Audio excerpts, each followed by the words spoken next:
Pyrenity se slogan is ook the change within, because everything starts with the inside. Ek is al 22 jaar 'n haarkapper, sien ek in my daaglikse lewe hoe mense na jou toe kom, hulle is gebroke, hulle is seer, hulle is gelukkig, en elke keer wanneer jy 'n drastiese besluit oor die hare maak, is daar definitief iets wat in die binnekant gebeur het.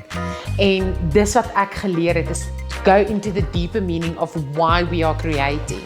En dit is 'n absolute aard om te kan doen wat ons doen. En ja, die wêreld het hierdie platform geskep waar ons letterlik ons lewens moet verkoop op social media, maar ek wil vir julle vandag my lewe vertel. Ek wil vir julle vertel hoe belangrik dit is om nie vasgevang te word in die wêreld nie, en dat ons actually hier is vir 'n groter purpose. En dit is wat waarvoor Pyrenity nog altyd gestaan het. I never wanted just a business. It needs to have a deeper meaning.